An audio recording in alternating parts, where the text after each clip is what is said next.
G'day everyone, Ray Corcoran here.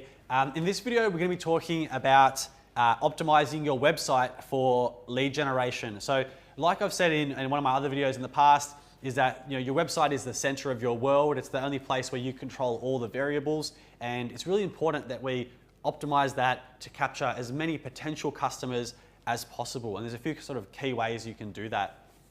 If you're getting, and even if you've got a small amount of people coming to your website, whether you've got a tiny amount or a huge amount, either way, it's important for us to have numerous opportunities for people to join either our mailing list or make an inquiry quite easily on the website. So, and the part I love about this is that you can get twice as many conversions just by making some tweaks to your website.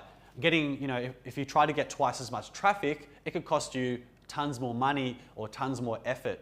So that's what I love about optimizing your website to capture more leads. So how exactly do we do it? So there's a few different things you can do, and ultimately doing lots of testing will help you find out what's the best layout for your website. But what I'd recommend is a few kind of best practice things that you can do to get more people inquiring on your website. So, and some of it's quite straightforward. So first thing is having clear contact details on your website. So the statistics show that it's over 95% of people will never actually scroll. They won't stay on your website for more than 5, 6, 7 seconds, and the bulk of them will never actually scroll down below what they see when it first loads. So with that in mind, we need to have the contact details right up in the top, typically the top right corner, or somewhere visible when I first load the page. So it's easy for me if I'm in a hurry or I really want to buy your stuff. Don't make it hard for me. Like, just have a clear contact number there, or an email address, or however you prefer to get contacted, and make it really easy for me to get in touch with you. Second thing is, we want to have email sign-up forms throughout the website. So we want to be getting contact details of potential customers. Now, there's whether you've got a WordPress website or any type of website, there's a great free app called SumoMe, and you go to sumome.com, SUMOME.com, and you can get your web designer to install that on your website. It's pretty straightforward, and what that'll allow you to do, it's got about between I think 8 to 10 features, and the way that you can use it is you can activate all different things that can help you capture more leads on your website. So one of the features is a thing called a smart bar, which is a thin bar that goes across the top of the website, and it has a simple offer and an opportunity to enter your email address there. And I found on numerous websites that I've owned, and also on client websites, that it captures lots of email addresses. And even with a small amount of traffic, if we can get a handful of extra contact email addresses, that's it's a few more new opportunities that we wouldn't have got otherwise. So that's really good. Another feature they have is a pop-up box. So you can get a pop-up box that comes up, and you can delay it by 30 seconds if need be, so that visitors can come and then they get offered something in exchange for their email.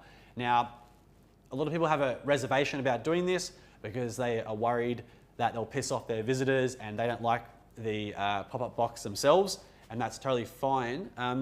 What I've found from experience is that it's a classic case of preference versus performance. So you'll have a lot of people say they don't like it, but then on the contrary, the data will usually show that lots of people sign up through those forms. So don't be blinded by what people say, more look at what they do and how their actual behavior is, because and obviously we don't want to be intrusive, so that's why I recommend delaying it by 20 or 30 seconds, so that we're not interrupting people that have just been on there for a few seconds. We need to give them a chance to experience it.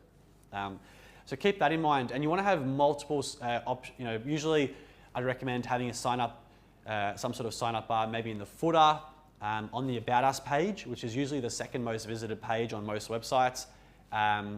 Use the smart bar, have a pop-up. Obviously do what works for you and test adding different elements and see what works. You might find on some websites having something in the footer does nothing. Other websites, it works really, really well.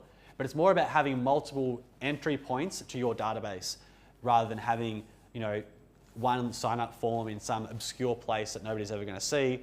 Out of every 100 visitors that come to your website, there's just not going to be many of them that enter their details on the website, and we can't follow up with people if we don't have their details. Some other great places are at the end or in the middle of some blog posts that you do. So if you're publishing content, ideally, if it's a great piece of content, we can offer them a next step at the end and really help them get into our sales funnel so we can help them at an even higher level and kind of go from there. So try out Sumo Me on your website. You'll start to capture more leads. Even with small traffic, generally you'll be able to capture a lot more leads, and you can get more commercial outcomes happening on your website rather than just having visitor come and then nothing happens. So that's all for this video, guys. Let me know if you have any questions about that, and yeah, I'll speak to you guys soon. Cheers.